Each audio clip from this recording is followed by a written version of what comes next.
welcome. I'm glad the happy hour part is working out so everyone knows there are refreshments. Grab them now. The first 10 minutes are for happy houring, so feel free to talk to folks. So this is our second event in the speaker series on comparing European and North American approaches to human rights. Just so you know, it is a 6-event series, and you have in front of you the schedule. March 3rd, our next meeting, we will have Richard Falk here with Bilal Elver and Sonia Diane Hertzbrunn. So we'll have 3 people on approaches to religious freedom and secularism. It won't be as good as today, but it should be a great event. Today we have with us Leti Volpp and Liz Fekete, and we're very happy to have them here. I'll introduce each of them to you briefly and then sort of tell you how things will work.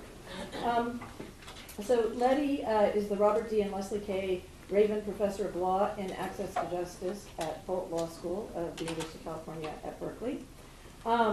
Leti writes at the intersection of law and the humanities, primarily on issues of citizenship, migration, culture, and identity. Her most recent publications, and it's a very, very long list, so just to give you a sense of the variety of things she works on, her most recent publications include Imaginings of Space in Immigration Law, Denaturalizing Citizenship, and Framing Cultural Difference, Immigrant Women and Discourses of Tradition. Today she's given us a project that's a relatively new project called Indigenous as Alien, and it's a fascinating paper that I know you'll enjoy hearing. Leti will speak for about 20 minutes, and then Liz will follow. Liz is Executive Director of the Institute of Race Relations in London and head of its European Research Program, and she's also the editor of Race and Class.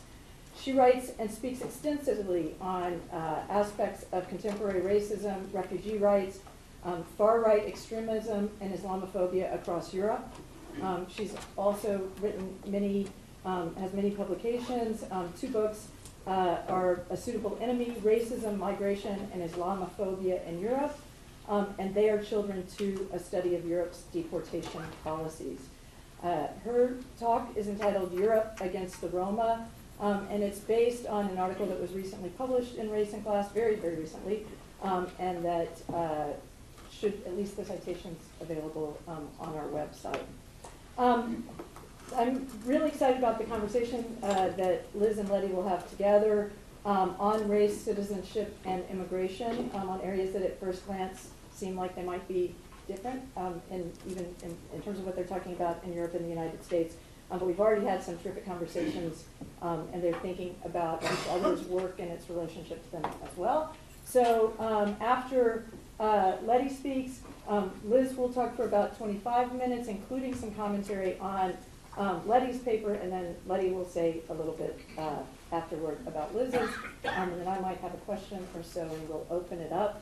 Again, the students in the class, most of them still have their placards in front of them. Many of them have written papers, and so Liz and Leti have some familiarity with you by name, if they didn't meet you in person today. You all will get a chance to ask the first couple of questions before we open it up more broadly. And I see people from all over campus here today, and that's great. So thank you all for being here, and please join me in welcoming Leti and Liz.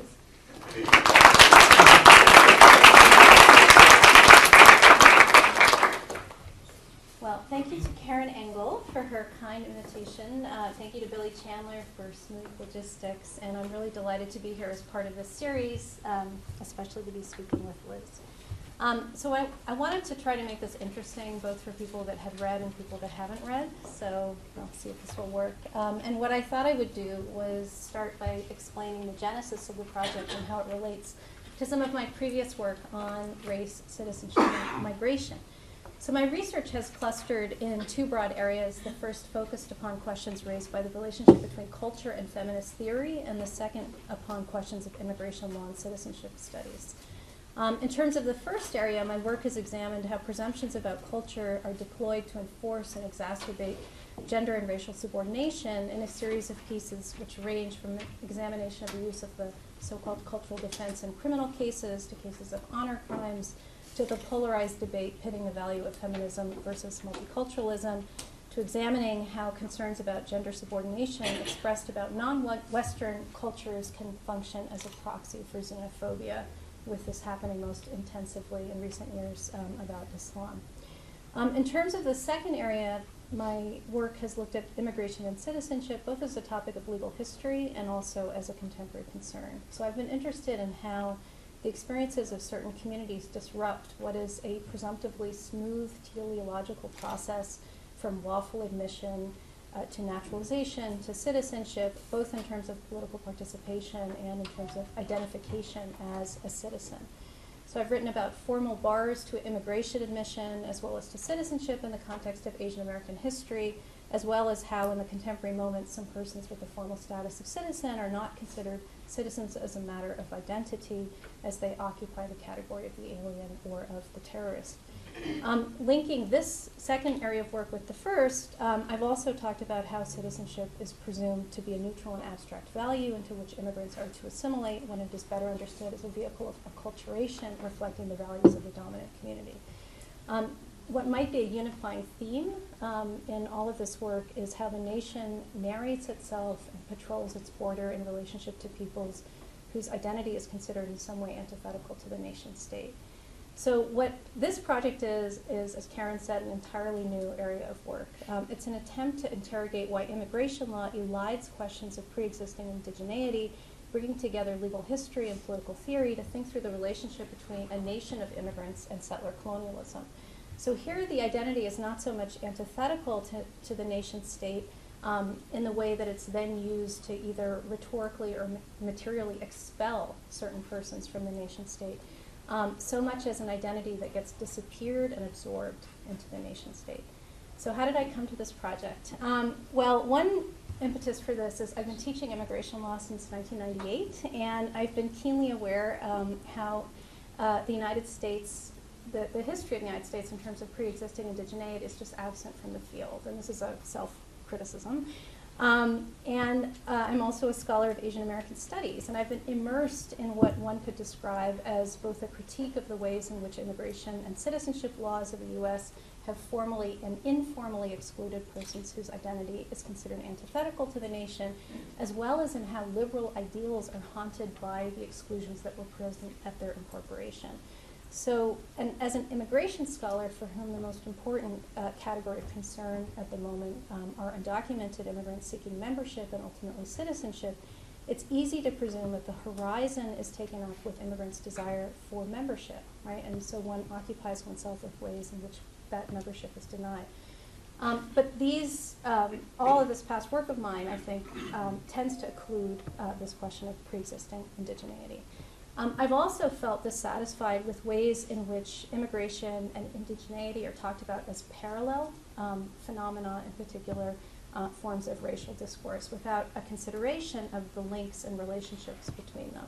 So in the US context, Native Americans are sometimes lumped with people of color as racial minorities, which is fraught because of the way that Native Americans are considered a political category rather than a racial category, or a political category as well as a racial category. And that this erases the political question of their different relationship to the U.S. nation state. And so for those of you who are scholars of U.S. law, an obvious point to illustrate this is the case of Rice versus Cayetano, right? So hopefully some people are familiar with this, but the question of whether or not Hawaiian blood is a necessary prerequisite to vote for the office of a trustee of the Office of Hawaiian Affairs, challenged by a white citizen of Hawaii as a violation of his civil rights, right? So his claim succeeds, basically eliding the question of Native Hawaiian sovereignty, which gets pointed out in the dissent.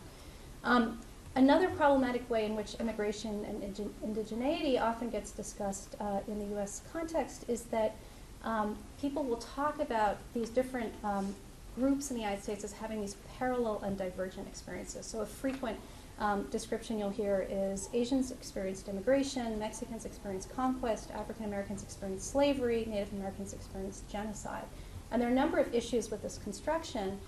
One of them is that it assumes that each group was shaped only by one particular relationship to the US state. The story segments these experiences in isolation from one another, basically denying that we might think about something like comparative racialization. Just to make sure people understand what that is, if you think about the case Plessy versus Ferguson, Justice Harlan's famous dissent, right, where he's decrying white supremacy. However, at the same time, he also says, there's a race so different from our own that we do not permit those belonging to it to become citizens of the United States. Persons belonging to it are, with few exceptions, absolutely excluded from our country. I allude to the Chinese race, but by the statute in question, a Chinaman can ride in the same passenger coach with white citizens of the United States, while citizens of the black race cannot. So the idea of comparative racialization, as illustrated by this passage in Justice Harlan's dissent in Plessy versus Ferguson, is that the racialization of African Americans, or the racialization of, in this case, Chinese Americans, Chinese immigrants, is something that happens in a triangulated process, right? Simultaneously, African Americans are socially devalued and civically included, while Chinese Americans and then subsequently Asian Americans are considered foreign, even while they're relatively socially elevated compared to African Americans. Okay. The story of parallel and divergent experiences is also unsatisfying because the idea of these as simultaneously existing and separate experiences centers only one group in each of these historical experiences and excludes other groups which fall out of the story. Right? So the conventional narration we have of particular historical phenomenon in the United States relies upon putting certain bodies at the center. So to give an example of this, what if we thought of African Americans as central to our experience of immigration law? How would that shape how we think about what immigration is, right? We usually think of immigration as voluntary. We usually think of immigration as unidirectional, right? But if you start thinking about forced migration, right, the process of forced migration as a precursor to being enslaved in the US context, and you also think about something like the Back to Africa movement, right? It sort of troubles and problematizes what we might think of as conventional ways of thinking about immigration. So the paper emerges from these observations and asks, what does immigration law think about indigeneity? Okay, so it's obvious to me that immigration law, as it is usually studied, researched, written about, imagines it away. Okay. What I didn't know much about, if anything, before I started writing this paper was how immigration law actually had addressed the question of pre-existing indigeneity. So this is a new area of research for me, which was really interesting to plunge into. So the paper's tackling this question through the dual lens of legal history and political theory. Legal history to try to think about how Indians have been configured by both US immigration law and US citizenship law, and political theory to try to explain what I conceive as the implicit and unstated ideas that underlie immigration law. The way the paper is structured, it starts by looking at how indigenous persons are disappeared from US immigration law, how there's certain ideas essential in structuring the field that shape this as a phenomenon. Secondly, there's a legal history section which looks at how Indians have actually been understood within US immigration and citizenship law. And then the last section is the political theory question, looking at the why question. Why is pre-existing indigeneity examined away? So, in terms of how this happens, right, this reflects and reproduces how immigration law tells its own story and how it narrates space, time, and membership. Okay, so if you open any immigration casebook, you'll start learning about the plenary power cases, the trilogy of cases that establish the plenary power over the ability of the state, right, to exclude, to deport immigrants, the national origins quota era, 1965, the lifting of these restrictions. It's a story where the listener is made to feel, well, there's this historical injustice, right, where people were excluded, and now there's this movement of progress where people have pushed successfully for inclusion. And as I'm suggesting, the story of inclusion masks, right, other stories, right? So indigenous people have not always wanted full inclusion. In fact, inclusion functioned as a form of subordination through both the refusal to recognize the legitimacy of sovereign nations and through techniques of absorption. So the terms with which we study concepts in the field, citizen, alien, borders, migration, birthright citizenship, they don't adequately address the actual relationship between the nation state and indigenous populations, right? So for one, you can think very quickly about how these are all terms where the relevant legal category is the individual, right? Indians have been considered citizen, alien, as well as neither citizen nor alien. They've been described as simultaneously foreign and domestic. They've been categorized in terms completely unfamiliar to immigration law, such as domestic dependent nations or wards in a state of pupillage.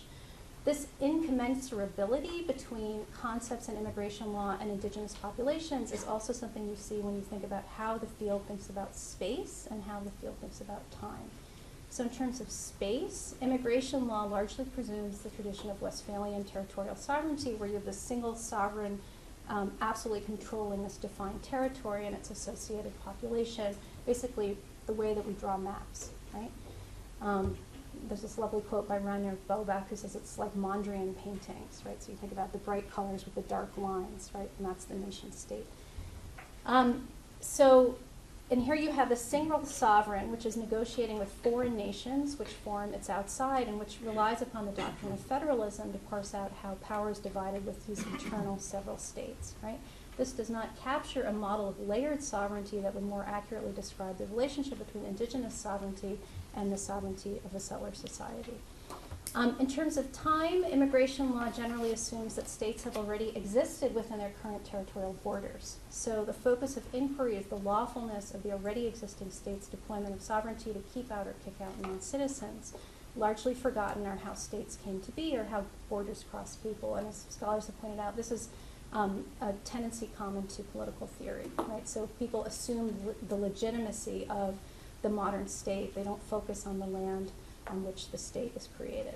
So in immigration law, states are fixed over time, and it's people that are in motion, right, rather than the borders that are in motion.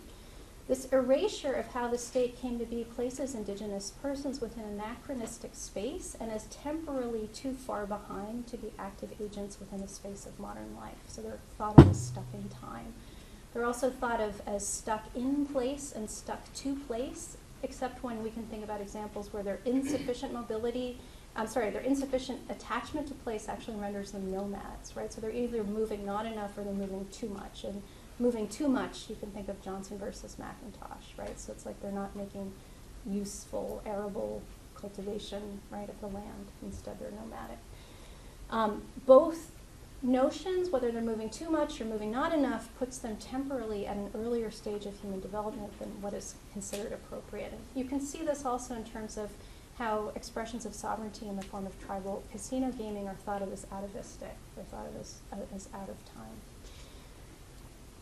The idea that how we think about membership in the field of immigration law is also something where you see there's this non-correspondence with the experiences of indigenous people. And so in this part of the paper, I look at the writing of Michael Walzer, the political theorist who's written what people think of as the most influential defense of a nation state to close its borders, basically for purposes of mutual affinity. And so there's a little noticed passage in his Spheres of Justice where he actually talks about, well, what if there's actually somebody already living in a particular place? And I won't read you the whole quote, but just say that he basically argues that if there are people already there, the attachments and expectations they have formed argue against a forced transfer to another country.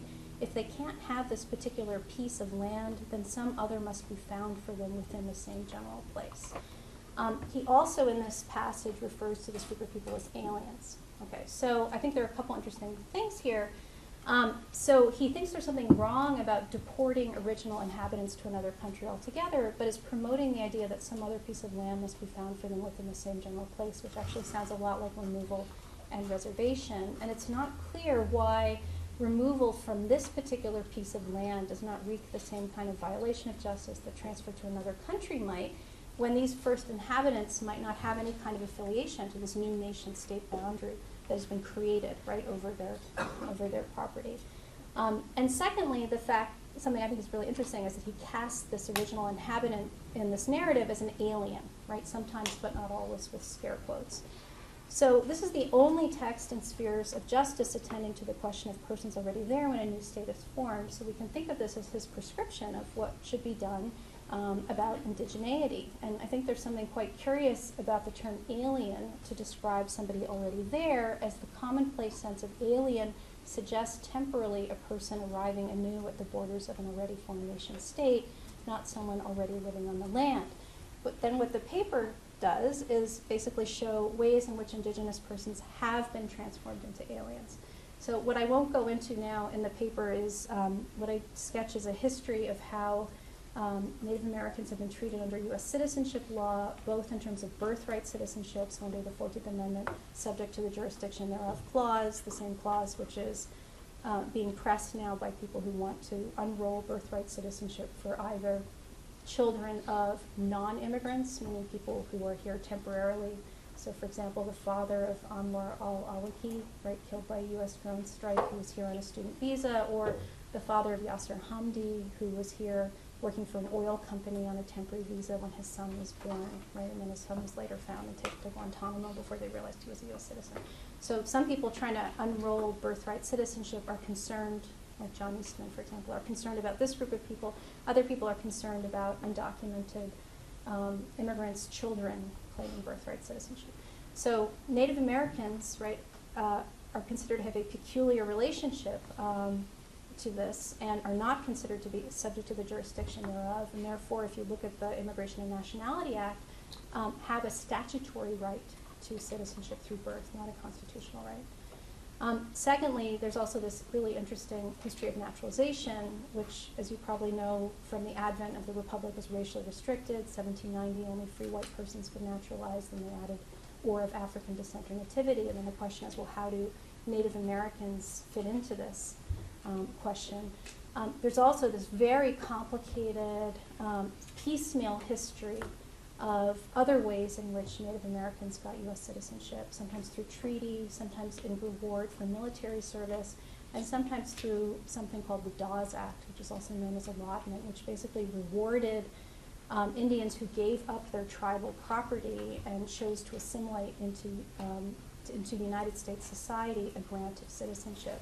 And this is not actually in the paper, but there's this fascinating ceremony that apparently was conducted where they would give, through the Dawes Act, Native Americans in their naturalization ceremony, men would be given a bow and an arrow and were told to shoot their last arrow, right? And of course, this is like not everybody who's Native American would shoot a bow and arrow. And then they would be told, you've shot your last arrow. That means you are no longer to live the life of an Indian. You are from this day forward to live the life of the white man. And then they would take the man's hand and put it on a plow, right? And then there was a statement about how henceforth they were to live the life of the farmer. And women would be given a purse and a work bag and given the same narrative. And there's actually a scholar named Siobhan Somerville who's trying to trace whether or not she found a letter where somebody says, this is a really great idea, like this naturalization ceremony. We should actually have a ceremony like this for everybody. That this might actually be the advent of the contemporary naturalization ceremony that any immigrant goes through, that there's a kind of spectacle and pageant to this idea that you're being reborn into this new identity. So the paper also talks about ways in which indigenous persons have been transformed into aliens, and what I mean by that is not so much Shannon Speed's important work, where she's looking at ways in which indigenous persons actually are migrants coming into the United States and the experiences that they're having. It's not that so much as ways in which borders are created to cross people who are already here, and also ways in which the specificity of indigeneity is denied through the idea that, quote, we are all immigrants, right? And so in this part of the paper, I look at this thing called the Jay Treaty, which reflects the fact that when the border was drawn between the US and Canada, it went through 6 different Indian nations, and so there are these transborder tribes that actually have the right of free passage. So you have to actually have sufficient blood quantum to pass. So I taught immigration law for so many years before I realized Section 289 of the INA, Immigration and Nationality Act, says American Indians born in Canada, if they are at least 50% of blood of the American Indian race, have the right of free passage. What does this mean? It means they can have the right to visit, live, and work in the U.S. without obtaining a work permit or a green card, a legal permanent residency. They can obtain social services and public benefits, and they're immune from deportation, even for criminal convictions.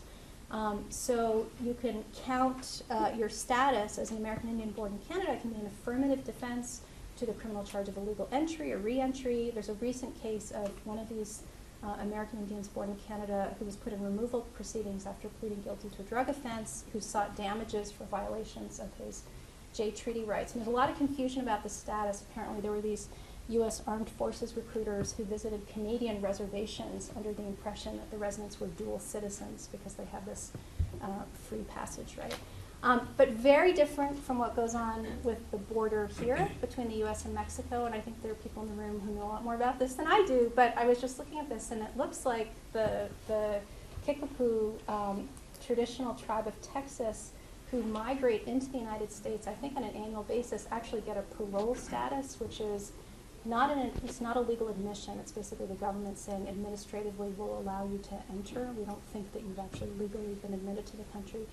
So a very different kind of, a much less strong position from which to negotiate with the U.S. government than what you get with Jay Treaty rights. Another example of sort of a strong assertion would be what happened with the Iroquois lacrosse team, which was refused entry to the United Kingdom in 2010 because they planned to travel on their own tribal passports. And basically the UK said, we'll let them in, but only if the US Homeland Security will guarantee that they'll take them back in after the trip, and Homeland Security wouldn't guarantee it, so they didn't get to go. And as Audra Simpson, the Mohawk scholar, says, these are passports that have been used for the past 30 years by a government which predates the US and the UK by 300 years. And of course, this is also a people who invented lacrosse. So the paper then, I don't have much time yet left, but the paper then tries to figure out, like, why is there amnesia about this, right? And it's not just within immigration law, it's obviously also within general discourse about the United States. And so why does this forgetting happen? And makes the argument that there's this link between the liberal social contract and the idea of settlement, right? That there's a link between the founding, this idea that you're cultivating land, you're planting a new land, you're planting a new society, you're having to erase what was here before. And so Carol Pateman, the political theorist, calls this a settler contract as opposed to a social contract, this particular settler contract. And you can think about all the ways in which we celebrate, right, the national birthday, the 4th of July, the founding document, right, ways in which we participate in this. So what's the relationship of this with immigration? So Aziz Rana, who I know is just here, wrote this really wonderful book arguing that settler empire lay at the heart of American freedom, saying that there's a particular unique settler ideology of the United States requiring migration. So it's a system that constituted economic independence as the basis of free citizenship, made conquest the basic engine of Republican freedom, needing new territory for settlers so the ethical benefits of free labor could be made generally accessible, while the idea of Republican principles at root were acknowledged not to be universal, right? So some could engage in dignified work, and others were engaged in work that was not free. And to sustain this project were needed new bodies, new immigrant bodies, so that we had such open immigration policies for Europeans. So he says settlerism and immigration were basically, they're not two distinct accounts of the American experience, but they're bound up together. So I'm interested in thinking not just how these bodies are required for this project, but how migration serves as a kind of alibi for settlerism. And so the historian Donna Gabaccia basically did this digital survey and tracked when did this idea of nation of immigrants come to be so popular in the United States. And she notices that the U.S. is almost alone among 193 nations in calling itself a nation of immigrants, although she points out Canada and Australia do as well, without pointing out what they have in common, which is that these are all settler colonial nations. So I think that there's a similar phenomenon taking place here. What she notices is that the popularity of this phrase as a celebration of American inclusiveness came in the 1960s, when the nation of immigrants functioned as a metaphor for American nation building during the Cold War. And I don't think it's coincidental that during this time John F. Kennedy penned this essay for the Anti-Defamation League titled A Nation of Immigrants, where he starts with Tocqueville's Democracy in America, saying that what Tocqueville saw in America was a society of immigrants, each of whom had begun life anew on an equal footing. Who were these immigrants? According to Kennedy, every American who ever lived, with the exception of one group, was either an immigrant himself or a descendant of immigrants.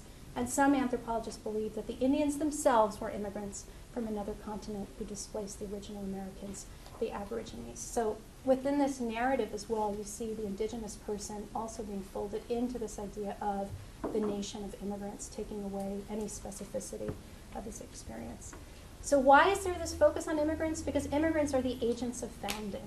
Okay, so Bonnie Honig, the political theorist, wrote a really wonderful book called Democracy and the Foreigner. So we have a society which is consent-based, right? Every time somebody comes and seeks to naturalize, they're re-performing this idea, this act of consent.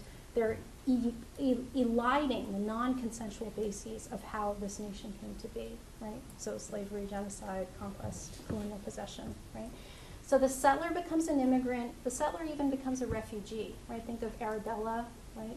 John Winthrop, City on a Hill, right? So that's these metaphors that are so strong and prominent in American mythology. And settlers then portray themselves as natives to indigenize themselves. Okay, so we have the native sons, the native daughters, right? And the settler state then, to try to root itself to this place, to make it spring organically from the soil, then appropriates the symbolism of pre-contact native inhabitants and puts them on currency, right, or on the seals, right, like the seal of Massachusetts. So it raises the paradox of this idea, like, how do you move to your own country, right? So James Bellick says, an emigrant joined someone else's society, a settler remade his own. Or Lorenzo Verancini writing, migrants move to another country and lead diasporic lives, which is why you can say, if you don't like it, go back home, right? So some people are considered migrants, other people are considered settlers. Settlers move to their country. They're moving there to create an ideal social body, a society to come, right, into the future for which they're serving as founding fathers. Meanwhile, as the settlers made native, the indigenous is made alien. Okay, so let me end there. Thank you.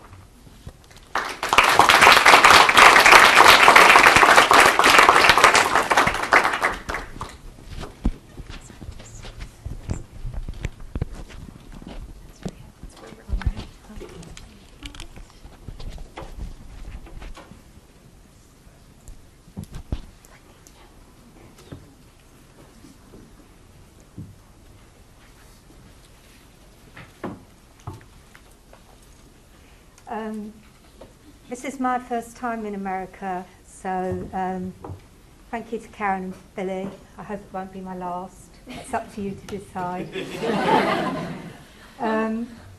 It's also my first time, I'm not a lawyer, and it's my first time talking to an audience of predominantly of law professors and law students, and I can only say not guilty. And I thought it would be appropriate, seeing I was talking in the law faculty, I thought what could be more appropriate than starting with a poem. And because I'm in a faculty that believes in the rule of law, I thought it would be appropriate to start with a poem on violence. I've never read a poem in public before, but I'll try. The headlong stream is termed violent, but the riverbed hemming it in is termed violent by no one. The storm that bends the birch trees is held to be violent, but how about the storm that bends the backs of the road workers? And for me, those words by Bertolt Brecht in a poem called On Violence are just so appropriate to the situation that we find ourselves in Europe, and I also think in the United States. Each of us here have a relationship to the structured violence in this society. And believe me, I'm an outsider, and I do feel the structured violence in America. Just coming here and seeing signs about guns, that's very difficult for me as a European. But the point about the structured violence of our society, which is generational, which has been structured in through generations, is that it's invisible. It's not like this. We can't see it. It's invisible. But it is like the riverbed that hems in the stream, or the storm that bends the birch trees. And what I liked about Leti's paper is that she talks about invasion as a structure, not an event. And that history of invasion, the American history, is still here, it's still present, it's still structured, just as is the impact of slavery is still structured in America. And when it comes to Europe, few people outside those in the Roma community or in Romani studies that know that in Europe there was also slavery. Roma were enslaved in the Balkans, and it wasn't until the mid-19th century that slavery was abolished in Romania. And also most people outside the Roma community do not know that proportionately the size of the population of Roma who died in the Holocaust is equivalent to the size of the Jewish population who died in the Holocaust.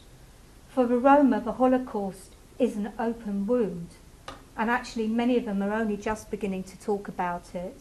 And there's a wonderful book called The Pariah Syndrome by Ian Hancock, who's a professor here at the University of Texas, which I've started to read, and I'm a student of this as well, and I'm starting to find out more. For the Roma, the Holocaust is known as the Great Devouring, and the Roma and the Sinti were also subject to the Nuremberg laws and the final solution. They were also used for slave labour, they were sterilised, they were subject to experimentation, and yet there was never any compensation for the Roma. And it was only in 1982 was the Roma Holocaust officially acknowledged in Germany. And only in 2011 was a Roma representative officially asked to speak at German Holocaust Memorial Day. So another thing that Leti talks about in her paper, and she mentioned here, is the whole question of forgetting and amnesia and the creation of political fictions. And there's always something specific to every type of racism. And I think anti-Roma racism, through history, is about the way that the Roma were treated as a pariah people. It's also, I find it very similar to caste in India. I used to be married to somebody from India, so I know a lot about caste and the treating of untouchables in India. And there's something very similar to the whole way that the Roma are actually racialized and treated in Europe. But just as America has the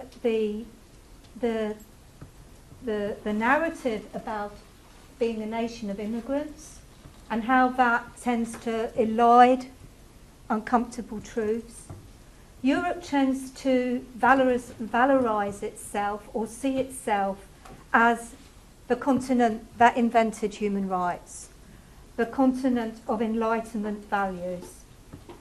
And that's very nice, but it does tend to obscure the fact that we are also the continent that produced fascism.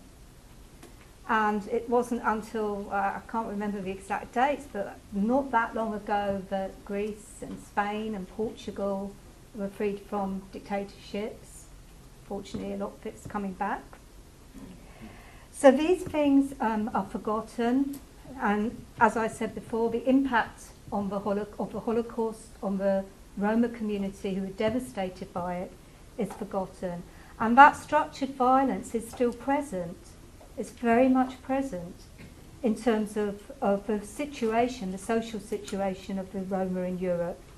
Just to give you some data, a recent report by the European Fundamental Rights Agency suggested that 90% of Europe's 12 million Roma are living in poverty and a third are unemployed. 70% of Hungary's approximately 700,000 Roma who under communism had actually been guaranteed work, have since been expelled from the labour market and live in abject poverty. A UN survey found that 40% of Roma children in schools in the Czech Republic and Slovakia are taught in segregated schools, and up to 17% are sent to special remedial schools in the Czech Republic. This is quite prevalent in lots of Eastern European countries, that Romani children are treated as educationally subnormal. And for me, that's parallels with the struggles we had in the UK, because in the post-war period, when black people first came from the Caribbean to the UK, they were treated as though they were educationally subnormal and treated in different classes. So there's always parallels. So I wanted to tell you how it came to be that I wrote this article for Race and Class, which, oh gosh, I'm not the editor. I think I wouldn't be here if I was the editor. I have far too much to do. But I am an advisory editor, so that's nice. And I wanted to just tell you how I came to write this paper, because I don't want to stand here and pretend that I'm an expert on Romani populations, because I'm not. I'm a person who's researched and worked and fought against racism for the last 30 years. And in a sense, I don't want to get Karen in trouble inviting me here, because I'm not an academic. I mean, I'm not in academia, shock horror.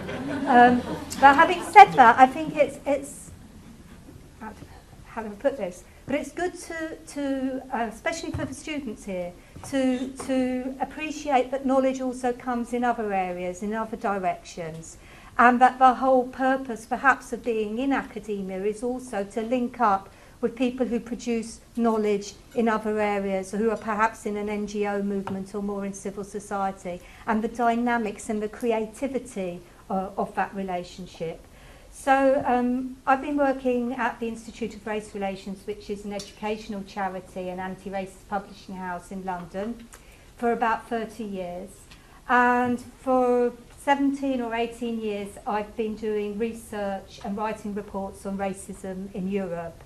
I first started out at a time when the Front National in France were just beginning to become influential, and I really didn't believe that their policies, which were based on national preference, would 17, 18 years later be actually the policies of many centre-right parties and many extreme-right parties in Europe, which are gaining in influence.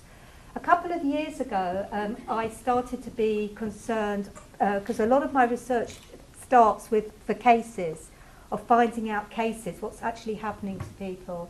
And it became very clear that although for a number of years we've had extreme right parties in parliaments, I'm talking about people like the Front National, Freedom Party in Austria, Northern League, Alleanza Nazionale, which are now part of the centre-right coalition in Italy. Those parties, in a sense, got to being parliamentary parties through actually disavowing violence. So they didn't want to actually say that we believe in violence against minorities. What was clearly happening was something very different. With the whole question of Hungary and Greece, with the election of, I think it was 19 members of Golden Dawn, which is a neo-Nazi party, to the Greek parliament, for the first time you had a process where a party became to parliament but actually became even more violent once they were in parliament, even more emboldened.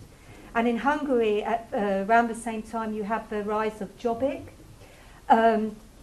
which was linked to a paramilitary force called the Hungarian National Guard, which was subsequently outlawed but came back in a different formation.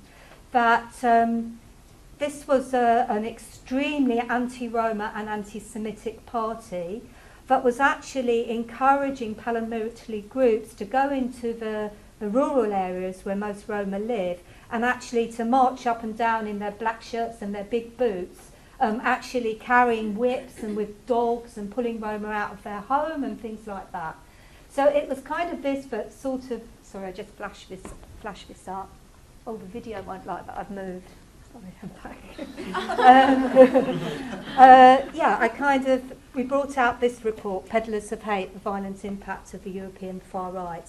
At that point, I was more actually looking at Islamophobia and the waves of anti-Muslim violence around Europe and the attacks on mosques. And at that point, I quickly realised that my research was incomplete, or my understanding of the rise of racism and fascism was incomplete, because I've been looking too much at the northern and the Western European countries, where there were larger Muslim populations. But in the Eastern and Central European countries, anti-Roma violence and anti-Roma racism was at the fore.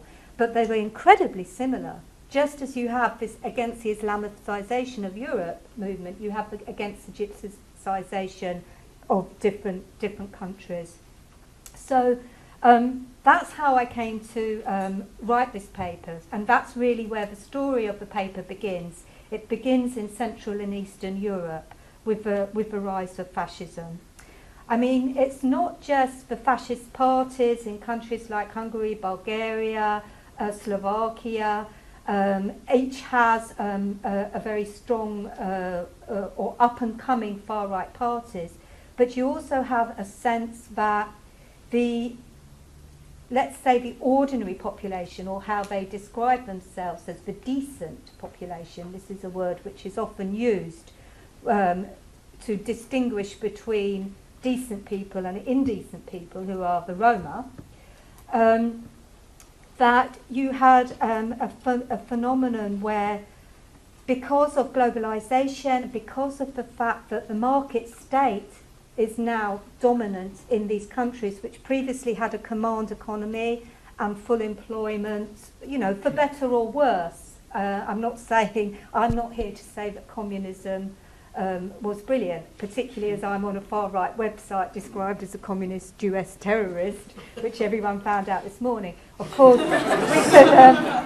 we can talk about that at the end, because there are lots of problems within that. But the point is that there was certain protection for the Roma there, because the communist parties wanted the economic integration of the Roma into the working class. That came also with assimilation and all sorts of problems. But once the market state was imposed, the poorer sections of society in these countries suffered, not just the Roma. So you have this element where there are people now who can't get houses, welfare is going down, there's massive privatisation of social housing, and so the anti-Roma racism is in a sense an instrumentalisation. It's finding a scapegoat, and who better for the scapegoat as the pariahs, the Roma. Also, you have the phenomenon of segregation walls being put up in certain neighbourhoods. I believe there are 14 segregation walls that have sprung up in Slovakia since 2008. And any attempts to stop the segregation of Roma school children is violently opposed. So you have this situation then, particularly because with EU integration and the fact that new states were now becoming members of the EU, Hungary, Romania more recently, Romania and Bulgaria more recently, Czech Republic, Slovakia, you have the fact that their citizens could have rights, freedom of movement rights. And this is where the story now develops as Roma begin to leave countries like the Czech Republic and Slovakia in search of a better life in other countries. Now, that's not just because of the rise of the far right, it's also because of the question of segregated schooling, and it's the question of not wanting your child to go to a school for, I use their terms, for the mentally subnormal. So all sorts of reasons for the movement. And we recently found out in the UK, through a piece of much needed recent research, that silently our Roma population is a generic term, I should say, and it's a bit like, I imagine, if we say the black community, how many differences are there in the black community in America? I don't know if you use that term. We talk about black British in the UK. You probably say African American. But, I mean, there are so many differences. And in the Roma community, there are different communities, different clans and different tribes. And in the UK, there is an indigenous gypsy and traveller community, much of which has roots in Ireland. So we now find that the Roma community, which now includes gypsies and travellers, constitutes 0.8% of the total population of the UK. And that also includes gypsies and travellers, as I think I mentioned. And that's really quite a statistic that nobody was aware of. And that's not happened overnight. That's happened over the last 10, 15 years. And it's mostly because of new migration from Czech Republic and Slovakia. So what we're finding is that many people are leaving and coming to European countries. We have a phenomenon where we're actually getting perhaps the first university-educated young Roma community. So there are lots of developments like that. Although the media present the Roma all as beggars, and there are Roma communities of beggars in Europe, a lot of Roma are actually doing the dirt work that nobody else wants to do. In the UK, they're working in the chicken factories, getting all sorts of health problems. They're working in agriculture, etc., etc. So the myths that they're all beggars, they all claim welfare benefits, these don't play out with the truths. Which gets me to so the next point is what I feel is happening with the migration into countries where nativism or nativist movements are much more on the rise. And Leti speaks in her paper about indigenous people are selectively rhetorically deployed to particular political ends. And the metaphor of a nation of immigrants is used to discipline others considered unworthy, ungrateful, illegal and threatening. And that really had resonance for me because I think anti-Roma racism is being instrumentalised in the sense that it's being used for different purposes. And I think the first purpose that it's being used for is this whole question of EU integration. We have a number of political parties at the member state level who think that there are too many countries in the EU. We shouldn't have any more of these basket Eastern European countries. They're a drag on us. We don't want all this migration. We don't want this free movement. So they want to renegotiate treaty rights. And actually what they want is a two-tier Europe and a Europe of one club, the elite club, the core countries, the richer industrialised countries, and the periphery countries, the ones on the borders. And that's not just Eastern European, it's Greece and Spain and Portugal. So this is kind of where the anti-Roma racism comes in, because how better to actually campaign for the end of treaty-free movements rights than to actually talk about the threat of the invasion from the east, the hordes of gypsy beggars who are coming to abuse our welfare state. And all sorts of, old myths and, hard-worn stories are coming up every single day. The first being, of course, the myth that the Roma steal white children. I don't know whether you followed events last year in October in Greece, where you have this whole story about the blonde angel taken away from the dark Roma parents in a Roma encampment. It turned out that the child had been informally adopted because the mother had been an absolutely penniless, I think she was from Bulgaria, and she just couldn't look after this child, and that's how this blonde little girl came into the family of this other Roma family.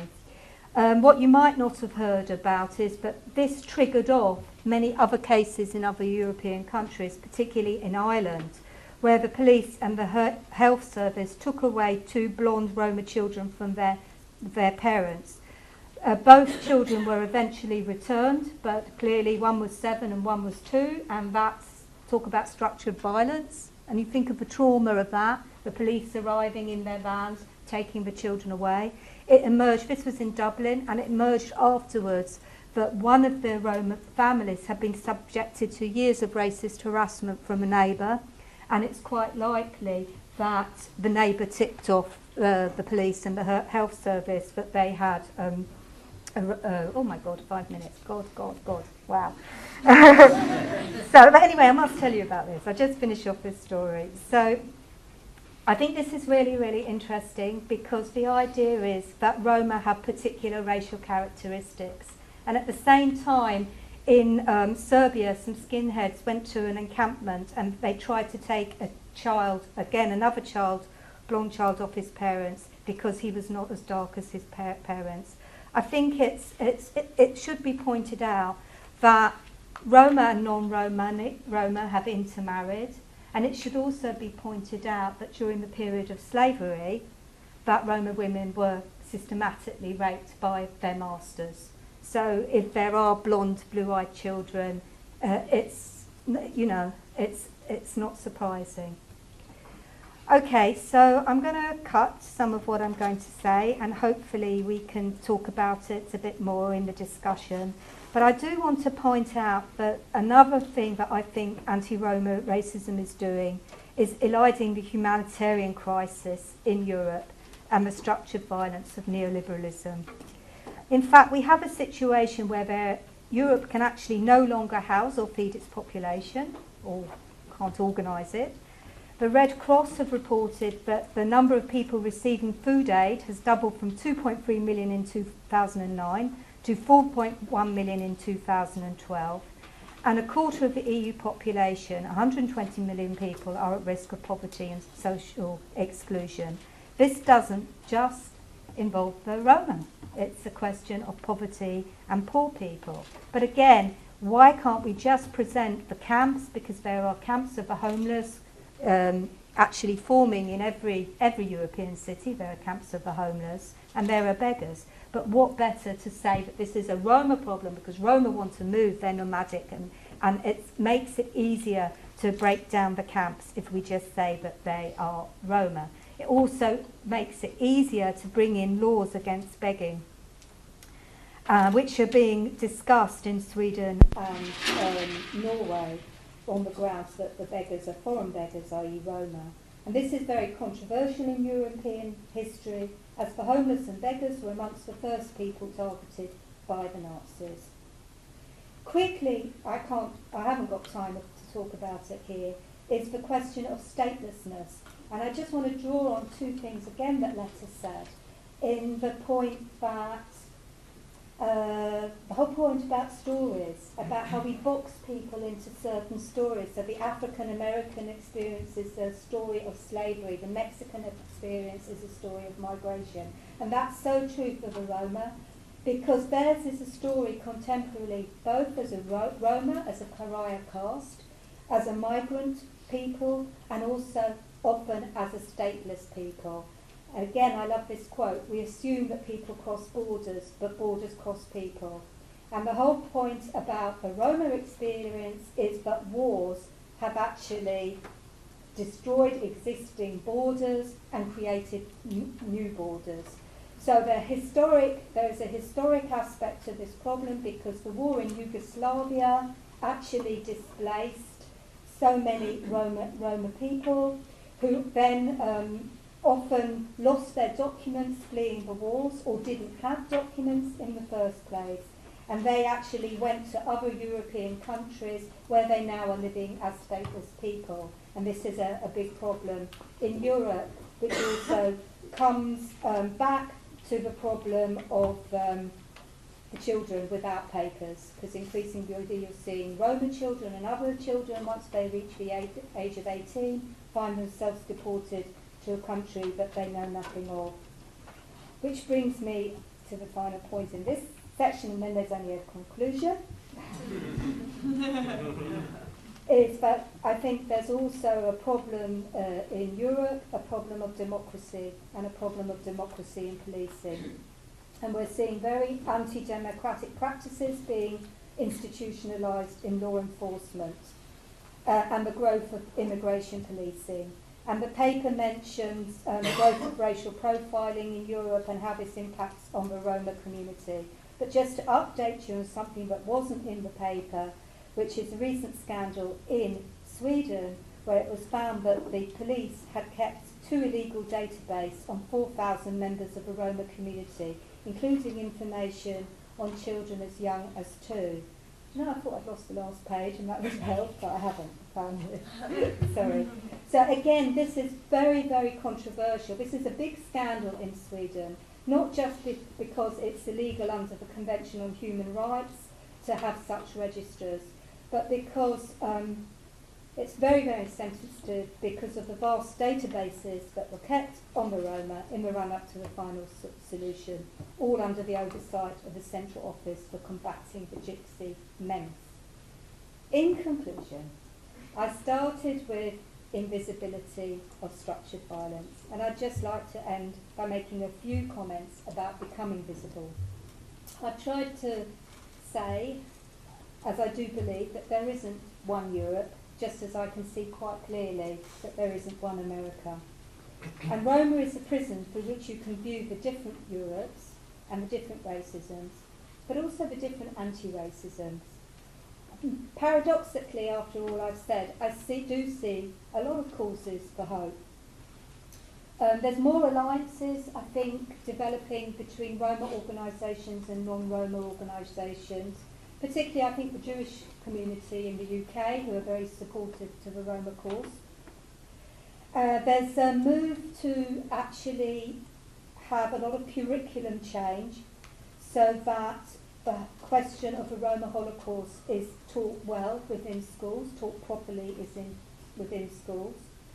I think Roma activism is becoming more visible. I think the Roma community are the anti-fascist movement in the Czech Republic. And I mentioned the new generation of university-educated young Roma and Roma social workers who in Julius Nyereri's phase during the anti-colonial struggle who sincerely want to return their education to their people. Thank you.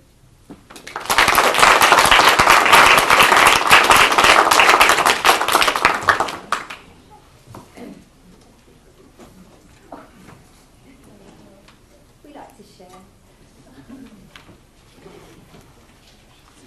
So, just quickly, there's so much to respond to in terms of Liz's very rich presentation as well as her paper. So I'm just going to pull out 3 threads, one of which I'll say a little bit more about, and the other has 2 quick points.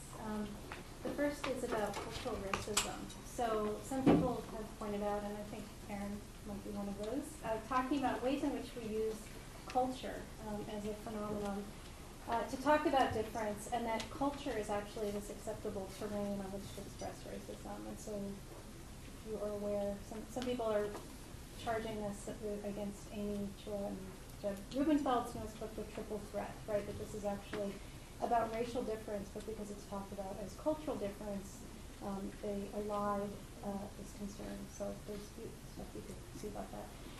But definitely when you think about the Roma, right, this notion that they have this kind of cultural inability to assimilate, that they're criminal, they're welfare dependent, they're inadaptable, right? These are all notions of cultural difference which are used to expel them from membership.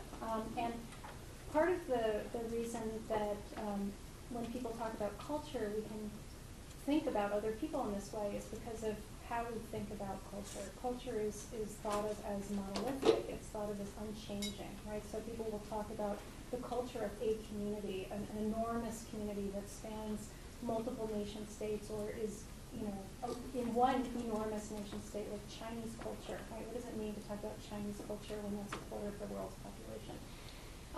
It's also presumed to be unchanging over time, across space, right? And so there are ways in which, when people think about culture in this way, it's very dehumanizing, right? Some people have culture, and some people are acting according to rational thought, right? The rational actor, right, of law and economics, as opposed to the person who's culturally motivated, right? Cogito ergo sum, right? Some of us think, some of us are culturally motivated, right? Some of us are human, some of us are more animalistic, as if we're obeying instincts, right? Secondly, it's very depoliticizing, right? Culture is something that's thought of as insular to particular communities. People presume that cultural values are not shaped by structural violence. They're not shaped by history, right? Which Liz so beautifully points out in her talk and her paper. Right? People don't think about ways in which material conditions, the actions of the state, actually shape culture. And since we're here at UT, is Lino Bradley still your colleague? Still around?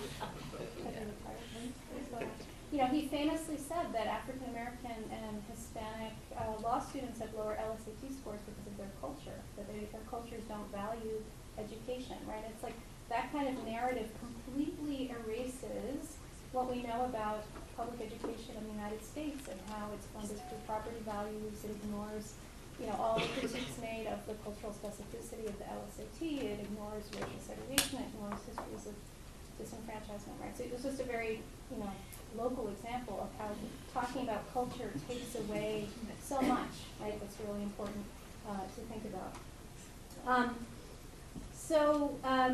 You know, and how does this happen? Why do we talk about culture in this way? I think there's this phenomenon that goes on where there's a particular act done, and if a Roma does it, people think that's Roma culture that explains why that person is on welfare or why they're begging, as opposed to when somebody from the majority community does it, the person will think, oh, that person has some kind of psychological motivation for this. They're an individual deviant. It's not explained through their group-based behavior, right? So I think there's actually something that I'm trying to figure out right now is the Tsarnaev brothers, the Boston bombers, and like how do we understand the media depictions of these two brothers where what I'm trying to argue is that the younger brother, the older brother is seen as an Islamic terrorist and the other brother is seen as one of us, right? And that there's a way in which their position as Chechens can sort of cycle between Islamic terrorist and white ethnic.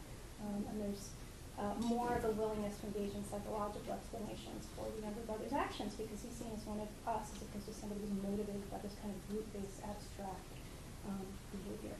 The other 2 points I wanted to link to Liz's paper were about ways in which economic austerity, economic demands completely shape this story. And so in my paper, I talked a little bit about this fascinating study that the legal historian Pamela Parker did of antebellum Massachusetts, where African Americans, when they had been enslaved, were the fiscal responsibility of their slave masters. When they were free and they became elderly or they became ill, right, they would be the responsibility of the state. And what he found in these archival records were towns that started ascribing them to not being from that town, because it was this law of settlement, right? You're the responsibility of the town that you're from.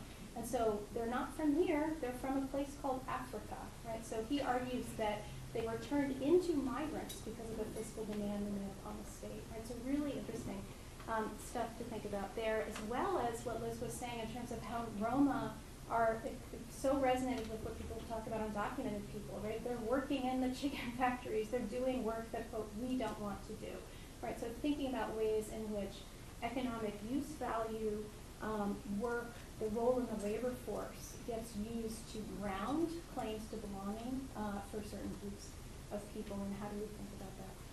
The last point I wanted to make was, you know, Liz has such an amazingly robust and rich history of working on anti-racism for decades, and sort of wanting to think together through, like, how are racisms and anti-racisms different and the same, right? Are Islamophobia, anti-Roma racism, racism against migrants or asylum seekers, for example, like, are the roots the same? Are they different? Does it manifest in the same way? Does it manifest differently? And one thing that I'm thinking about is a New York Times article when Arizona passed SB 1070 that came out, you know, the State Initiative, where it was pointed out that Arizona actually welcomes far more refugees per capita than most states in the union. And they're like, well, we like refugees. We just don't like those undocumented immigrants. And thinking about ways in which different devalued groups get positioned against one another. And is that a phenomenon that always happens, right? Is this what we could think of as membership through repudiation, where you make a claim to rights and recognition through degrading another devalued group, right? Is that a phenomenon that's always happening in the Roma, sort of on the bottom of the bucket right now, and are other groups relatively well positioned compared to the Roma? Or is everybody similarly devalued in the same way?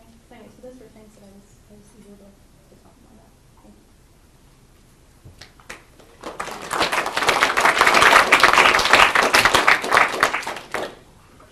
So do you want to say something, or should we open it? This looks like it's off, which is great, because my comment about your colleague is unrecorded. So. Will this be recorded? This part? just an Well, there are many, many, many issues on the table. Thank you both for your fabulous presentations and counter presentation, additional presentation. Actually, we'll just leave that between the two of you.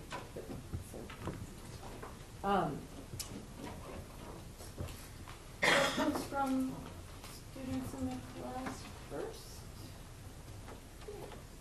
Okay, so just where Liz left off at the very end, like looking forward, how things can be done to combat this racism and how it's being addressed. Last week, the president of Romania was fined for a comment that he made 4 years ago about the Roma people for it being just completely racist and disrespectful. So do you feel that actions like that, fines applied retroactively, are helping or just going to make the situation worse?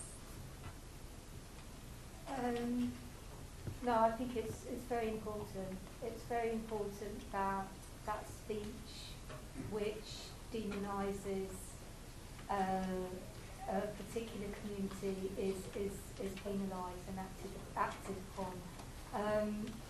It's the same if, a far-right group march in a community, people will say, well, we shouldn't oppose them because it brings notice to them. But I think the way that racist speech or racist acts operate is that they're about capturing spaces, and once you capture a space or you allow a certain sort of racist speech, then it becomes acceptable to go even and further. So, yeah, I think it's important that comments like that are dealt with and people are educated to know that it's not fine to say those sorts of things. Of course, within that, I think that the law has to be clear, and what is prosecuted is clearly incitement to racial hatred or racist speech, and that we have to not criminalise free speech. And I think the law has to be clear on that. Otherwise, that's not only counterproductive, but creates a bigger problem for all of us in the long run. That's another U.S.-Europe comparison if we wanted to go that direction. So, I mean, it's interesting that you raised that in response. Is this on? That's what I'm concerned about. Sorry. I want to make sure, speaking of free speech, that it's recorded speech.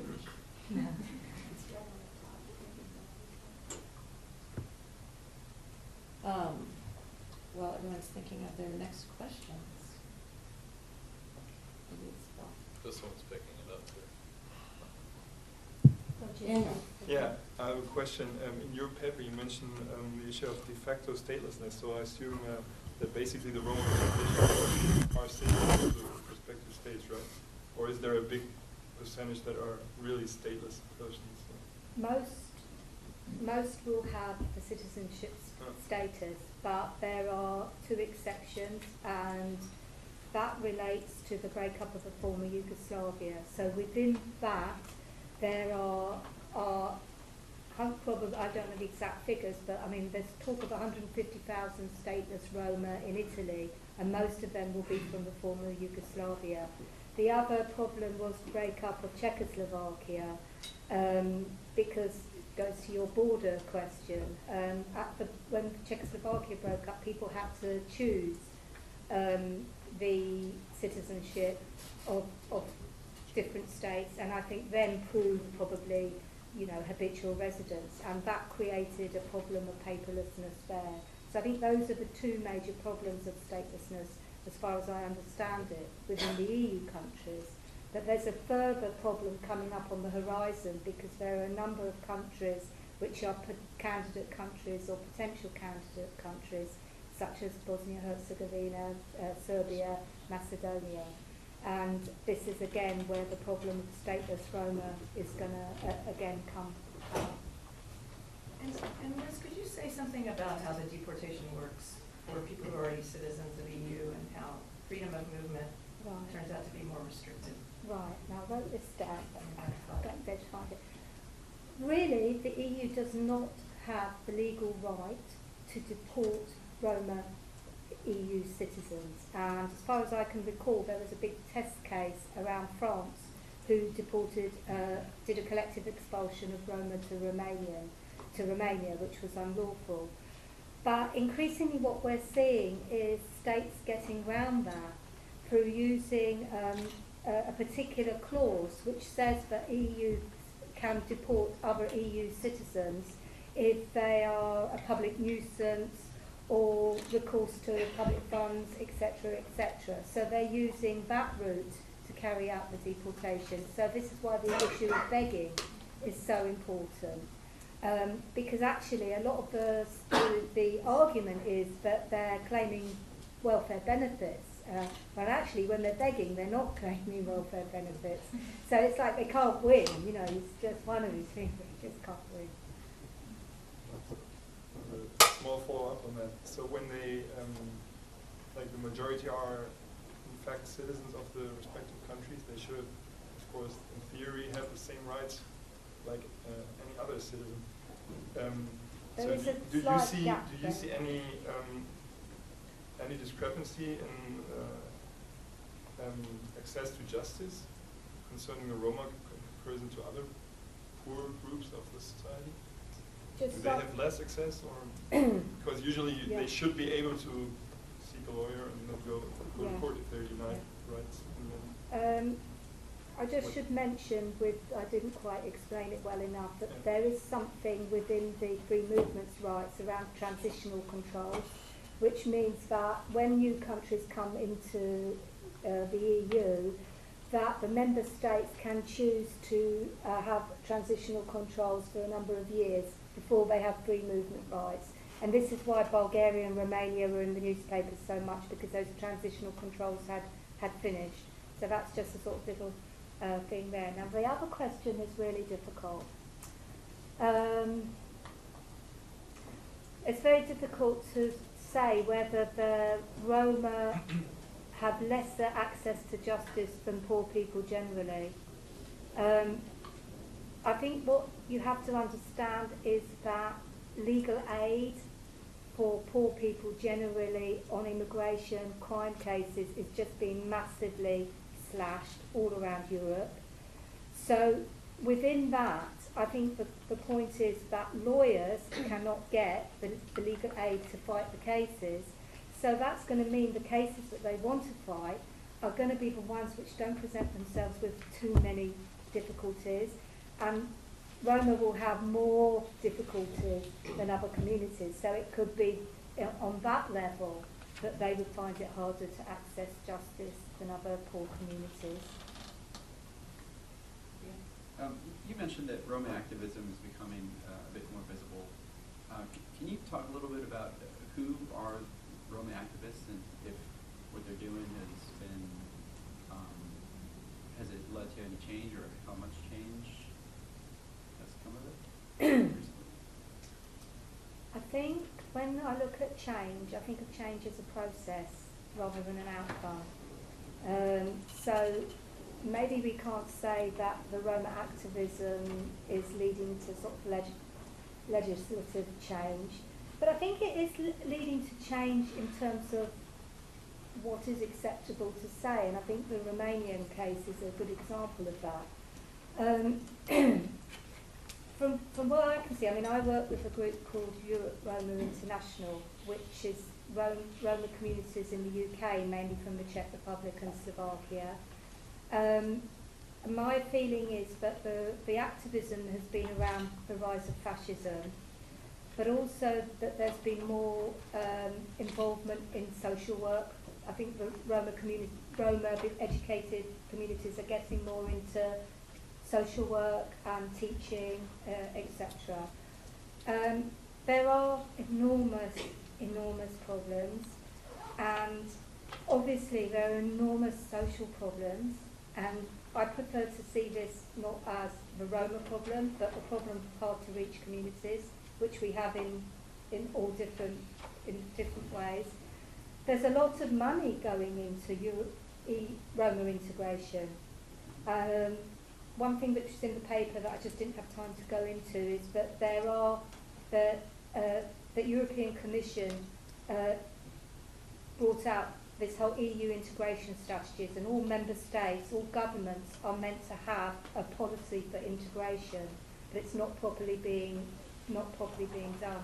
There's a lot of money going into trying to create a structure, a civil society and NGO structure of Roma organisations. Open Society Foundation in particular have done a lot of work on the Roma.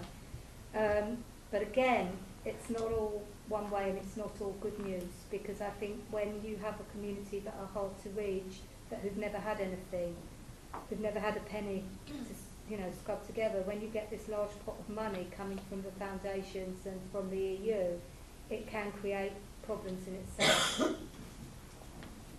Oh, sorry if that doesn't answer. We can open up more broadly. Yes, sir. You mentioned Justice Harlan's dissent. When was that delivered, and did he have any co-signers? Yes, correct me if I'm wrong, but I think it's 1896. 1896. No, he wrote it by him. I think he authored it. I think it's solo authored on dissent. And it's amazing because he uses the term white supremacy, although he also has these passages where he says things like, the white race is superior and all these diminities, and it's obvious it will be so forever. At the same time, he doesn't think that the doctrine of separate but equal should be established. And actually, Gabriel Jack Chin, wrote this piece called The Harlan Myth, I think it was, about a decade ago, where he pointed out people think of Justice Harlan as writing this great dissent, but you look at this particular text as well as some of the other decisions that he wrote. It's a little more of a complicated story.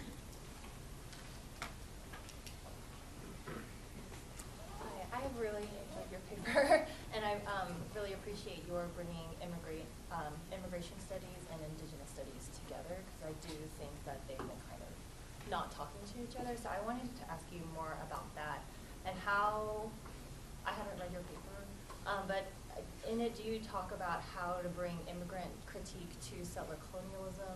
And on the converse, is there a way to bring indigenous critique to the state's immigration policy and anti-immigrant social problems without affirming the settler colonial state and the erasures that it requires, right, to think of the U.S. as a nation of immigrants?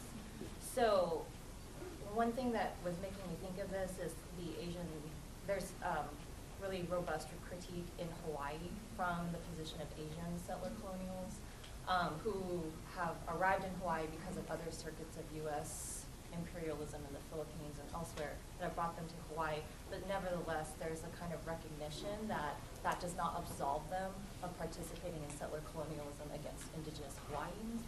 So I'm wondering if there's a way to think about that more broadly in the United States, because then I also thought about how there's been critiques of how the Chicano movement's appropriation of indigeneity kind of occludes actual indigenous people both in Mexico and in the United States. So I'm wondering if you could help me think through some of those kind of really complicated issues. I mean, it's really thorny. I mean, my sense is that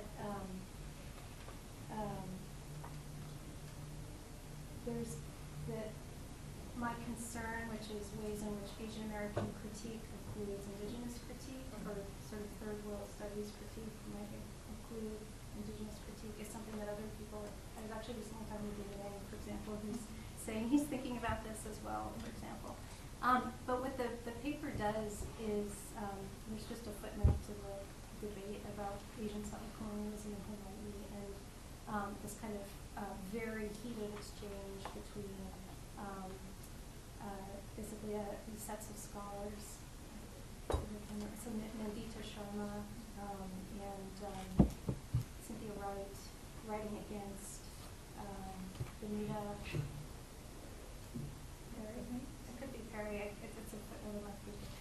But the sort of strong claim, initial claim, is that regardless of the fact that you are Asian, right, and you came to Hawaii, for example, as a migrant laborer, you are a settler in the Hawaiian context, and then the response comes back, well, how can you be a settler? That's a very specific position. And so I think actually Andrea Smith is something a good source maybe to think about, where she, in a recent writing, is trying to parse through this debate and have a think about it in terms of different notions of time that the different authors have. But what the paper does is it's sort of maybe half of the story. It's thinking about how U.S. immigration law both has and does not recognize Indigenous communities. It doesn't look at how Indigenous communities think about immigration, which is, I think, a really fascinating and complicated question. And so we did think here both about kind of alternative sovereignties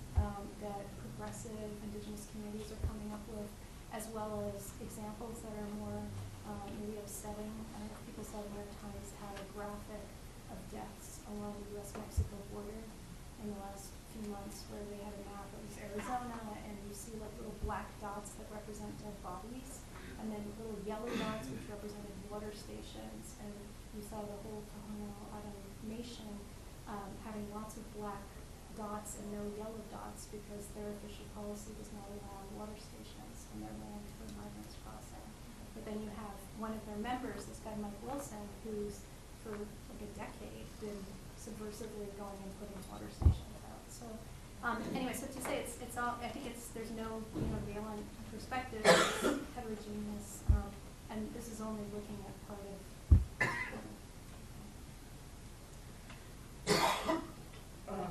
Neville and Alida and Sandy, and that's to say everyone, let me see your hands, including the students can keep talking. Okay. I want to thank both speakers. That was really wonderful and surprisingly cogent in juxtaposition. This is the human rights happy hour.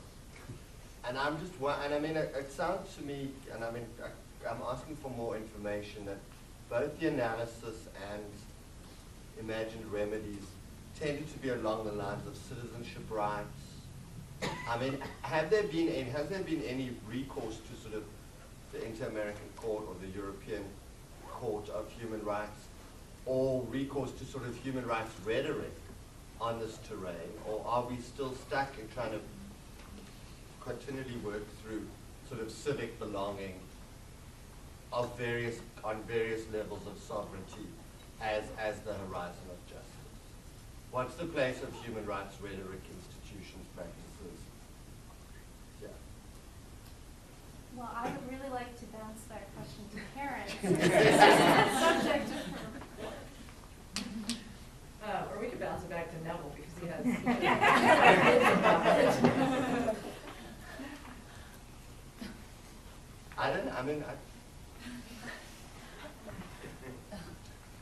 On immigration, the Americans generally don't like to be compliant with international covenants that they can. Right, so were you asking that just to Leti? No, both. I mean, to Liz and to Leti. Because I find what Liz was saying very interesting about, like, the EU has mandated money for integration projects. Now that looks to me like a transnational, the initiative. Are human rights arguments deployed in the making of that initiative? Well, on that question, here's something I prepared earlier. I actually got a friend who's a lawyer to write down some cases for me, because I knew there'd be some troublemaker who asked me questions. I'm not a lawyer either. You're not, no, okay. He's from an English professor. Yes. Well, okay, on the Roma integration strategies, this is something that came from the European Commission, from the civil servants basically, and they instructed all member states to have a national Roma integration strategy. But I think in the first round it actually focused not on human rights, it actually focused on economic questions, employment questions, the whole question of education. And I think they've realised they've made a big mistake, because obviously this is crazy. We've got this EC initiative, and you've never had such visible anti-Roma racism and such human rights abuses. So they've come back now with, I think, some more proposals which actually include human rights and also includes using anti-discrimination legislation to protect the Roma.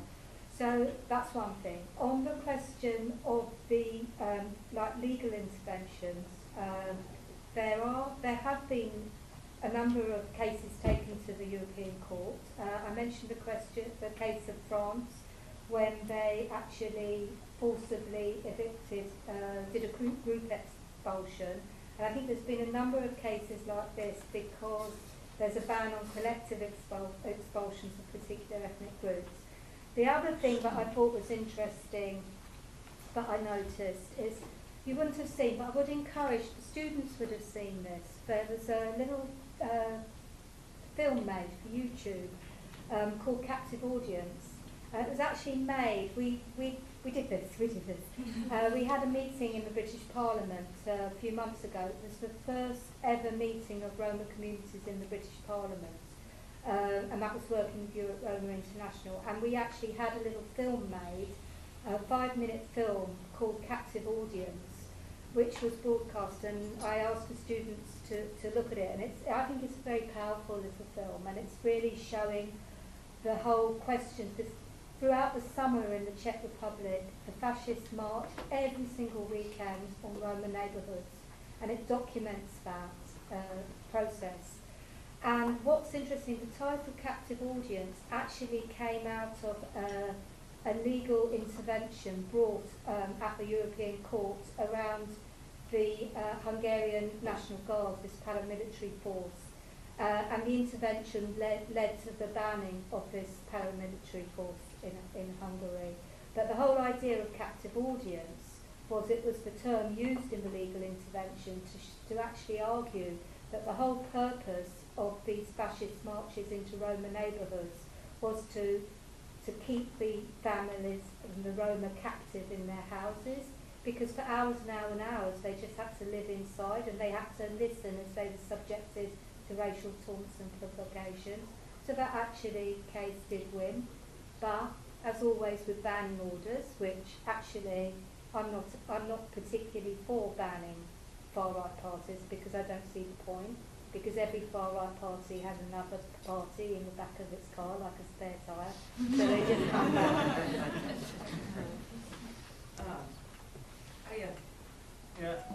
With a common question to Leti on the relationship between immigration law and indigenous claims.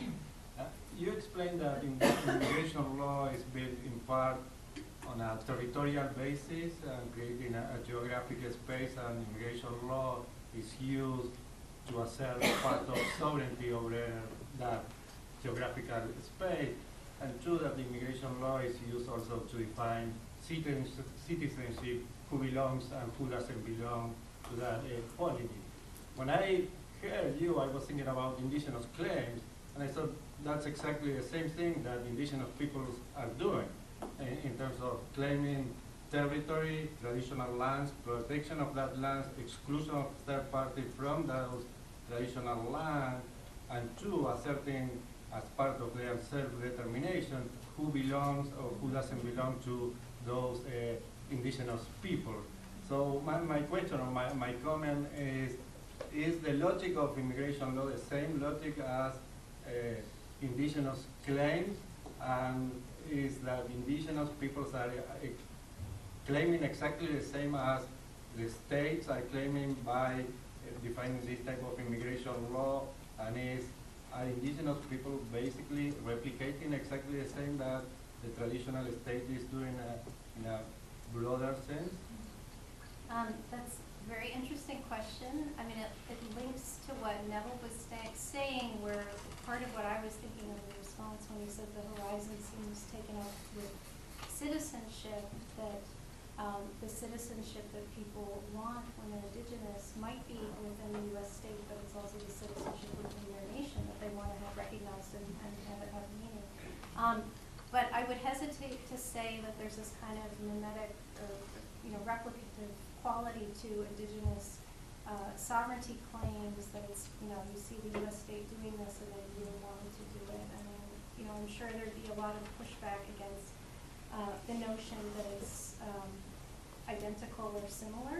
We can think about ways in which belonging to an indigenous nation might be thought of as a different claim than belonging to the U.S. nation as a citizen. And I actually hadn't parsed this out in my head, but probably we're all already thinking about, ways in which you become a U.S. citizen, ways in which that's inheritable, and ways that that's not. I don't know enough about the laws of different American Indian nations to know when is membership inheritable, right, and when is it not, right? Can you naturalize, to what extent can you naturalize? And I mean, I know that I was actually just reading this case from the 1800s, Rogers, on this case, right, where a white man had married a Cherokee woman, and through that marriage become a Cherokee, and he actually killed his brother-in-law, who was also another white man who had become a Cherokee through marriage. The whole question came in, which was, did the U.S. Have dominion over this murder, right, or was this something that the Cherokees had the right to do? And anyway, so sort of thinking about, there's also, of course, the whole history of enslavement, right, in the Cherokee Nation. Anyway, so I think it's a very complicated, heterogeneous set of circumstances, and I'm reluctant to say there's some kind of simple analogy, but it's something that I think is worthy of study. Yeah, and in some ways, it seems like what you're showing in your paper is how the reverse has happened, right? So that the discourse around sort of Native being a real citizen is very much replicating this idea of membership and originality, as far back as possible, so that each new group maybe then wants to make itself as Native as possible, and part of the argument is that then ends up making the people who were claiming that before alien, right? So it seems like there could be an argument that it's working in reverse as well, although that's also oversimplifying. Yeah, I want to follow up on what Ario has said, because I think there is a really deep tension between these two fascinating papers. That I think the logic of immigration that you're setting out is in part an open borders logic. There is something presumptively questionable, perhaps even illegitimate, about states trying to prevent immigration. Whereas I think the argument with Leti's paper really is much more cultural nationalism and the presumptive right of the indigenous to resist settlement and to resist the violence of settlement. I think of the Canadian philosopher Will Pimlico, who differentiates very sharply between the indigenous, precisely because they have been the victims of settler colonialism, and immigrants, where he's not particularly sympathetic, for example, to the claims of immigrants to Canada that they should be particularly protected in language rights, that if you want to come to Canada, learn English or French. And that is part of the condition of becoming a well-socialized Canadian. They don't prevent teaching Canadian in private schools, but to my knowledge, the Canadian state does nothing to encourage the maintenance of a rich Ukrainian culture in Toronto, whereas Pimlico very strongly defends rights of First Peoples because, in fact, they were victims of settler colonialism. And so it does seem to me that there really is a deep conflict between some of the presuppositions in the papers. Also point out that one of the real issues today in contemporary American Indian tribes is so-called disenrollment, where a number of tribes are very actively trying to engage in what, if you're unsympathetic to it, would be called ethnic cleansing. And among the examples of this is the Cherokees in Oklahoma with regard to African American members of the Cherokee tribe. I mean, Rogers presents a much more attractive, inclusionist picture. But one of the things that nations get to do, presumably, is to decide who gets in and who doesn't really qualify. And the basis of this enrollment is very, very much ethnically based or blood based. But if one is sympathetic to the claims of if one is more sympathetic to the claims of the Indian tribes than the claims, say, of France or any of the European countries to maintain an organic nationalist identity against the perceived threat, whether it's Islam or Roma. I think it does rest on some logic, like Kinloch's, rather than kind of a general logic as to the rights of any and all groups necessarily to maintain their own view of themselves in the world at any time and place. So, she'll let me start. Thank you. It's really interesting food for thought. I guess I would say that there's so many different logics that can be operating simultaneously, right? So there can be the nation state, which is based on an ethnic core, right? So is that something that's considered acceptable? Do we think about blood quantum as acceptable? Talking to people who are working on Native Hawaiian sovereignty, right? So I've heard people say that it's not necessarily about blood quantum, it's the sense of whether or not you were physically, or your ancestor was physically in Hawaii at a particular part of time and recognized as part of that local community pre the overthrow of the monarchy, right? Or should we think about, to cite another Canadian, Melissa Williams, the sense of shared fate? Like that's what can make up some kind of bounded national community.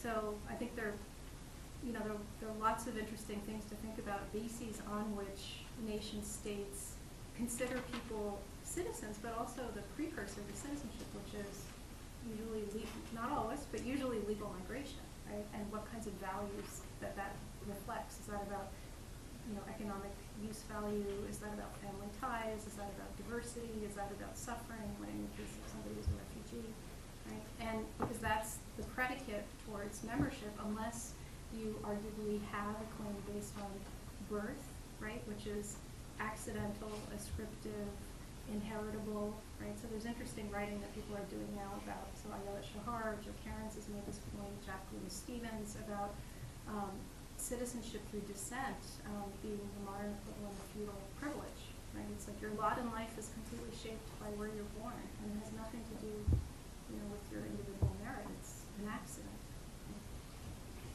I'm not quite sure why you thought I was arguing for open borders. I wasn't quite sure because I don't think that my paper touches on that at all. Well, it's certainly open borders within the EU. Well,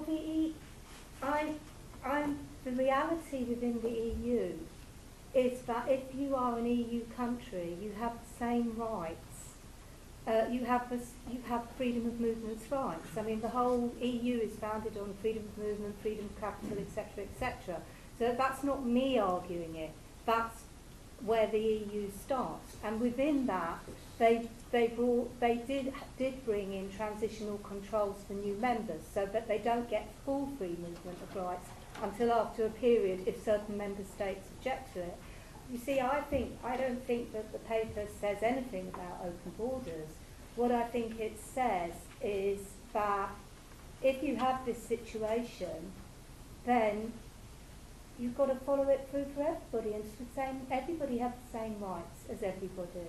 I don't like what's happening in Europe because around the fact that I think the Eastern European countries are almost being treated as, the right to be sort of colonised by the core countries. Economically, definitely.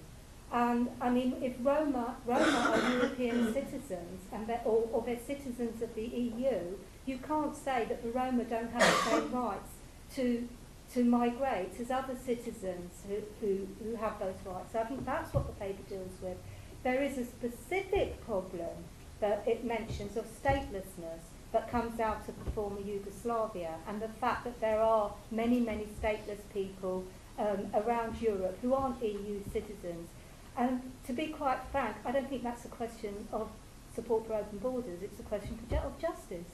Because if you have long-term problems of people being stateless, first of all, under international law, you can't deport. Where do you deport a stateless person to? You know, what do you want them to do? Just disappear? They're stateless. And, you know, there are conventions on statelessness that you have to abide to. And secondly, I just think that there's such an injustice to the children. I mean, the children have no other country. They don't speak, you know, the language of. They don't speak Serbian. It's such an injustice, you know. So I think that's what the paper stands for. It's equality and justice, not open borders. I mean, if you want to ask me personally what I think about open borders, well, personally, I think it's a utopia, you know. And I mean, you've got to be practical and pragmatic. But on the other hand, I'm going to get this wrong. But somebody once made this quote, which was brilliant, I thought, which is, you know, utopia is the only island worth setting sail for. So although, I mean, I'm a pragmatic person, I don't want to lose my imagination. Can I just say something just to follow up with that, which is there's this kind of staggering statistic when you think about what percentage of the world's population lives outside their country of origin. What percent do you think it is? It's only 3%, right? Which is, I think, for us in the United States, it seems awfully small, right? So, I mean, it raises a couple questions, which is, well, is that because it's so difficult to migrate, right? Would more people migrate outside their country of origin if they could?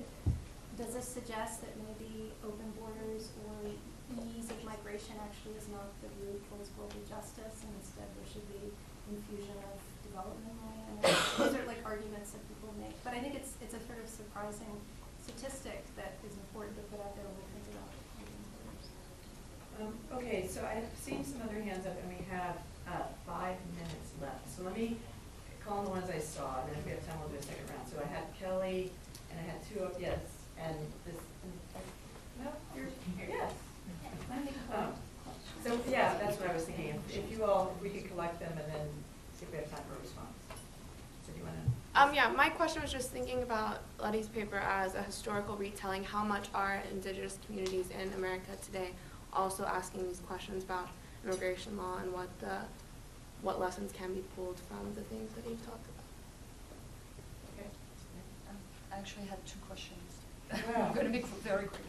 The first question is about the Voting Rights Act 1965. I think an amendment in 1975 gave protection to Native Americans under the category of language minorities, which I felt, I mean, probably might be related to what you were saying, I think, but I was actually surprised to see this category and to see Native Americans being included in this. So that was the first question. And the second is about the Roma population. I'm French, so I'm an appalled citizen when it comes to the way the Roma population is treated. And every week, every month, there's a politician, a French politician, that would actually argue that, I mean, a very violent speeches. I mean, very violent arguments about we should exterminate Roma. I mean, language that goes back to World War II. I mean, started your paper with the parallel with the Holocaust, and I was also thinking about what you said about racisms. Because what I feel in France is that the Roma population, I mean, the anti-Roma racism is also, I think, parallel to a rise in anti-Semitism. I mean, resurgence of anti-Semitism, a rise in Islamophobia as well. So, but I was interested in the anti-Semitism and anti-Roma parallel because of the Second World War. I feel that the Roma population is also the target of discourse that some in France were not used to describe, I mean, to speak about Jews, but they feel entitled to, authorized to use it against the Roma population as a way of probably transfer or a way to. Sorry. Thank you. Yes. I just have a quick comment as somebody who studied both immigration and anti-discrimination policy in Europe, is that the Roma are always treated as a very separate category. They're both immigrants, but also a discriminated against group, and so there aren't, in all of the anti-discrimination policy, which I've recently written about, the Roma are always set up as a separate group, and so a lot of the anti-discrimination policy doesn't even apply to them, and there are completely separate policies. And so it's just interesting to note that the recent response to immigration in the UK and Germany, where they're, in Germany the government has come out against the Swiss law that's talking about restricting migration. It's most of these policies are because of, partly at least, the Roma, and the concern about the Roma coming from Romania and Bulgaria, which just got freedom of movement rights this year. Thanks, Terry. So, final, can you answer all of those questions and have concluding remarks in 30 seconds each? Take a couple of minutes. Well, thanks, Terry, for reminding us of that. I mean, quite right. I mean, Roma have not been have the same protections under anti-discrimination laws as other groups. In the UK, it's a long time because gypsies and travellers was not seen as a racial category, so they didn't get protection under laws to protect them from incitement to racial hatred, etc. And I have to say, in our work at the Institute of Race Relations, if we put up an article on our news service about gypsies, travellers and Roma, we get the most abuse out of any article on any subject ever. Really, really, you are just abused for doing that. The question about the different racisms and the parallels, I think there are always parallels between different racisms. I mean, it always starts out with dehumanisation, all different sorts of racism. But actually, I see more parallels between anti-Semitism and anti-Muslim racism and Islamophobia. Because the things that are said about Muslims are exactly the same things that were said about the Jews. It's like they're taking over our living space. You can't trust them. You can't trust them, you know. And this is like particularly around the fact, I mean, you can't win. You couldn't win if you were a Jew, and you couldn't win if you were a Muslim, because if you were an assimilated Jew, they would say, oh, you're undercover, you know. And that's exactly what they say about the Muslims. I mean, Le Pen actually, originally, Jean-Marie Le Pen was against the headscarf ban, because he said it's better for us to see them, you know. So I see a lot of parallels between Islamophobia and anti-Semitism. In fact, I see Islamophobia as a modern reworking of anti-Semitism. But I think that Jews were always a prismatic category, if you like. They could reflect anything. They were too wealthy, they were too clever, they were too poor, they were breeding like, you know, rats. That was the kind of Nazi thing. And I think anti-Roma racism is less stretchable like that, because Roma are always seen as a poor and as an underclass. And the more I think about it, the more I see it as like caste discrimination and untouchability. So interesting. I'll just say two things. One of them is, I actually briefly worked in the voting section of the Civil Rights Division, and there's this Section 2 of the Voting Rights Act where there's a population of a certain density of Middle English proficiency. They'll make sure that their bilingual poll workers and materials are translated, and the Navajo Nation is one of the places where people go. So, but what you point to as sort of the oddness of this, I think, has to do with, let me just quote Jody Bird, who says, we have to understand when the indigenous experience is collapsed with the immigrant experience, this is a temporal reordering of arrival into post-conquest America, right? That's what you're sort of experiencing as the strangeness of this, because we think of LEP communities as immigrant communities. So, thank you all.